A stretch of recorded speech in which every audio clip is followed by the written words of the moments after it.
Perkenalkan, nama saya James. Hari ini saya akan mensimulasikan sebuah pembelajaran yang berbasis pada media WhatsApp, di mana diagnosa kondisi siswa secara umum adalah siswa terkendala oleh ketersediaan gadget, kuota, dan sinyal, di mana sangat relevan dengan kondisi Indonesia saat ini, sehingga tidak dapat melaksanakan pembelajaran online melalui konferensi video. Oleh karena itu, aplikasi WhatsApp digunakan karena ternilai mudah untuk diakses, murah, dan tidak bergantung pada kuat atau lemahnya sinyal. Baik, karena waktu sudah menunjukkan pukul 3:09, maka kita akan mulai pembelajaran. Mari kita sapa anak-anak terlebih dahulu. Selamat siang, anak-anak. Kita akan mulai pembelajaran.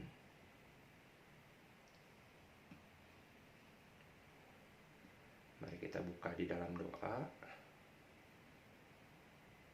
Silahkan, Juvia, berdoa. Nah, sembari kita mengirimkan pesan seperti ini, kita bisa lihat di sini dari info pesan kita bahwa yang standby itu adalah Febri dan Jun, di mana beberapa baru terkirim saja, yaitu Ana, Jovia, dan Nova. Di mana ada satu orang lagi yang belum dari ke-6 siswa, yaitu Maria ya. Di mana berarti Maria di sini terganggu oleh sinyalnya. Dan kita bisa lihat bahwa ada 3 orang yang belum baca pesan ini. Nah, sampai kita menunggu Jovia berdoa. Nah, jika Jovia sepertinya terhambat dalam berdoa, mari kita yang akan backup langsung ya.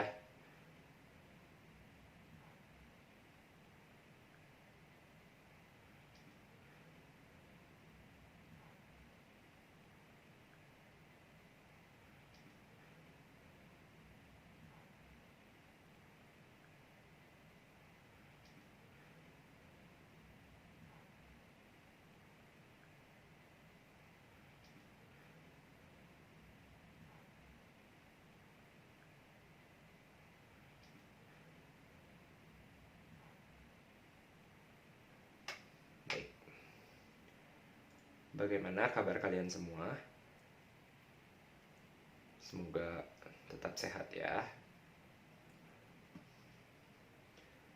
Semuanya harus tetap semangat. Kita akan memberikan persepsi dan juga motivasi di sini ya.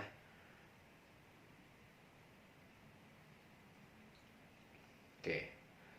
Jadi seperti yang ada pada materi pembelajaran yang sudah Bapak share,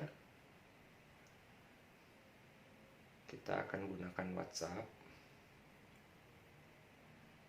hari ini. Topik kita yaitu bencana alam. Nah, kita sini udah memberikan arahan ya kepada mereka mengenai kegiatan hari ini. Nah, tapi kan kita sebelum belajar, kita harus ada review terlebih dahulu. Maka di sini kita lihat ada review, kita bisa tanya. Kita menggunakan metode Socratic Dialog. Maka kita tanya, misalkan kepada Jun. Jun, Bapak akan bertanya terlebih dahulu. Pastikan nggak ada typo ya, supaya nggak ada miskom atau miskomunikasi.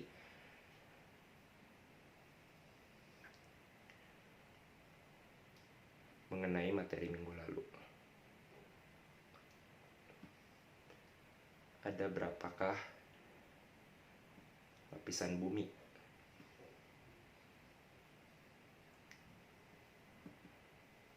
Nah, juga kita sambil menunggu jawaban dari Jun, kita akan bertanya juga kepada Nova. Sebutkan lapisan-lapisan bumi dan wujudnya. Silahkan. Di sini kita sambil menunggu ya, apa yang kira-kira mereka jawab seperti itu. Nah, sampai kita menunggu, kita bisa melihat lagi di sini dari info chat yang sudah kita punya bahwa oh ya, terkirim kepada Nova. Artinya Nova ini aktif, tidak terkendala sinyal, tapi tidak membaca atau tidak aktif di dalam respon grupnya. Artinya yang membaca itu hanya Ana, Febri, Jovia, dan Jun. Nah, dimana dari 6 ini 4 membaca, 1 terkirim, berarti yang 1 lagi terkendala sinyal, yaitu Maria. Oke, kita bisa menunggu di sini. Jika kita lihat, oh berarti Nova tidak baca nih, maka kita bisa langsung ganti. Sepertinya Nova terkendala. Boleh dijawab oleh Ana.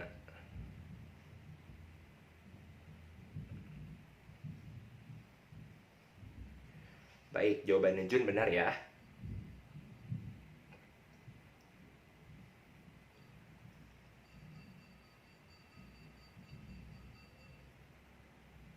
Oke, sampai kita menunggu jawaban Ana, kita bisa sambil terus ngecek, oh ternyata yang gak standby itu ada Febri. Nah, Febri baru buka chat lagi, artinya dia sempat close group, artinya dia baru masuk lagi, seperti itu, tidak standby. Jadi kita bisa tahu aktivitas siswa yang up to date di sini, seperti itu. Nah, di mana Nova masih terkirim, artinya, nah Nova baru membaca di sini. Kita baru lihat bahwa Nova itu baru masuk, artinya ada ketidakdisiplinan yang terjadi di sini dan kita bisa mengetahuinya melalui aplikasi WhatsApp. Seperti itu.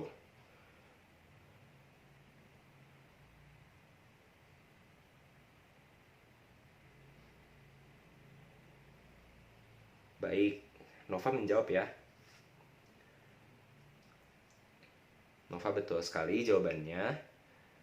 Baik, Ana juga betul. Oke, kita apresiasi. Kita berikan clap. Oke.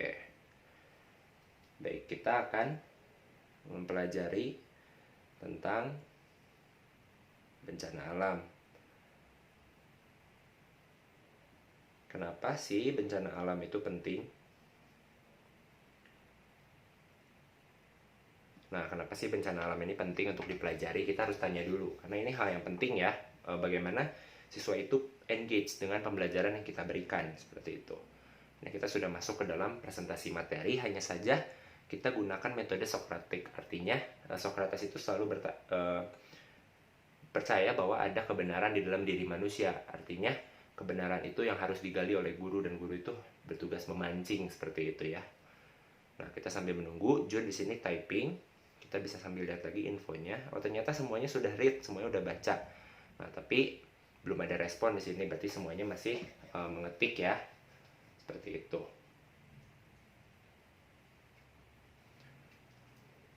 Betul sekali. Artinya sesuatu yang ada di sekitar kita ya.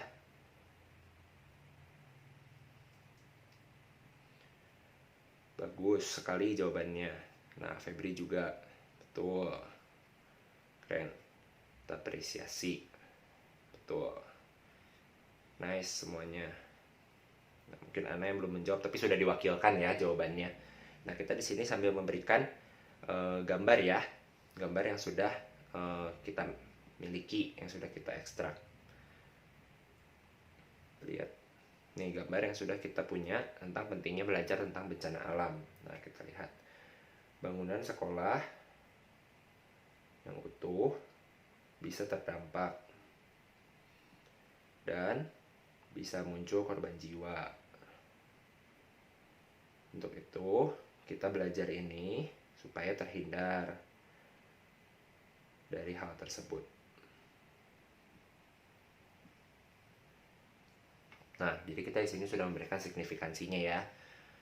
Oke, kira-kira apa sih penyebab dari bencana alam seperti gempa bumi? Febri belum.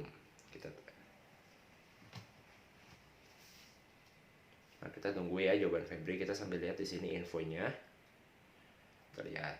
Oh, ternyata semuanya masih aktif ya, kecuali Maria. Berarti Maria terkendala oleh sinyal. Kita bisa tahu siapa saja yang terkendala oleh sinyal.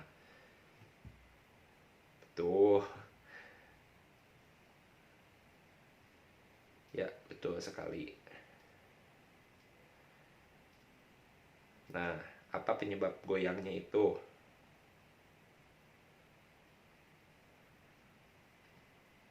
Nah, seperti yang kita tahu, bahwa bumi itu memiliki kerak, dan tidak hanya satu. Nah, kerak itu kan solid, jadi kerak itu padat. Sementara di lapisan bawahnya ada, lapisan bawahnya itu ada yang namanya seperti magma ya. yang bersifat cair. Nah, kalau kalian lihat di PPT, kita bisa lihat ya dari PPT yang diberikan, kita kan sudah ekspor nih ke dalam bentuk gambar, jadi lebih mudah ya. Jadi kalian pasti sudah lihat kan PPT yang Bapak berikan.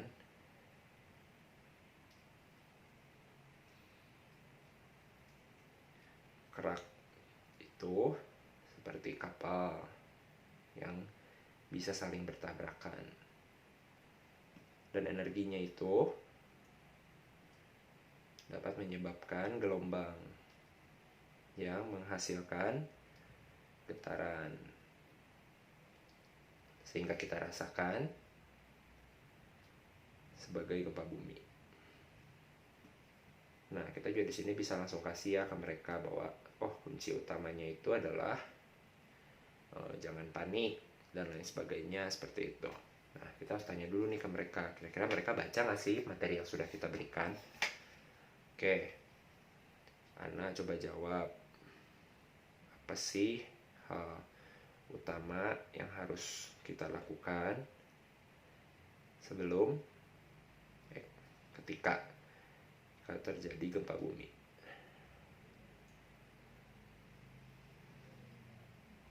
Kita bisa lihat ya di sini ya.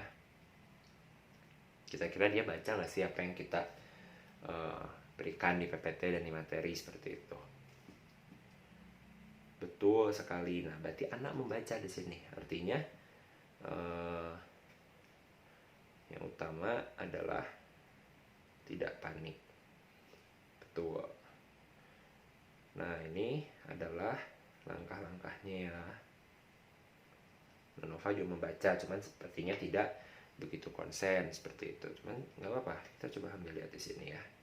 Baik, ini beberapa langkah yang dapat kalian lakukan.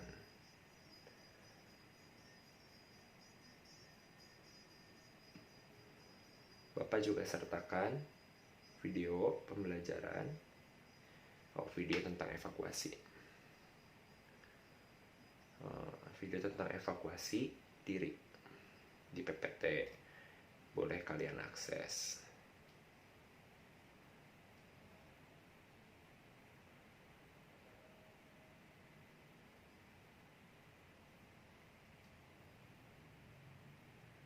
Nah, di sini juga kalau kayak akan interaksi, kita bisa melihat bahwa seperti Febri, dia memberikan ide baru untuk kelas, sehingga ketika kita bisa catch, bisa tarik anak-anak untuk mereka lebih aktif di dalam pembelajaran, maka mereka memberikan ide-ide yang fresh ya buat kita semua. Dan tentunya itu adalah hal yang baik juga buat kita. Nah, kita sampai untuk Febri, kita sambil akan mengakhiri pembelajaran, kita tegaskan tentang tugas yang akan diberikan ya. Baik, untuk tugas yang kalian kerjakan adalah menuliskan refleksi di Google Form.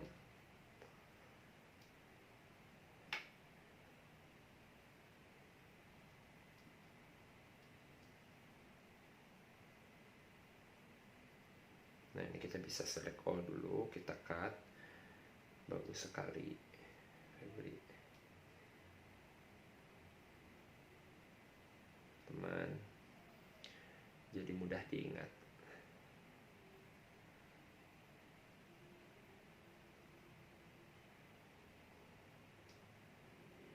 Dalam doa,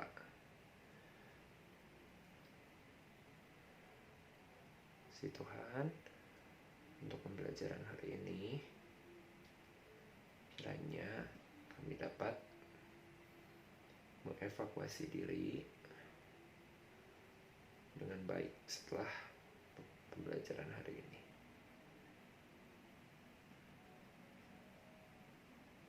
Nah, di sini juga kita bisa ambil tanya jawab ya. Jadi kita nggak perlu lagi tanya satu dengan satu. Misalnya kita udah ada satu orang yang tanya ke kita, maka kita bisa langsung jawab di forum besar seperti ini, sehingga kita bisa langsung memberikan sebuah konsep yang besar. Kita bisa langsung catch semua murid di dalam attention kita, kita bisa berikan mereka perhatian yang general ya, seperti itu.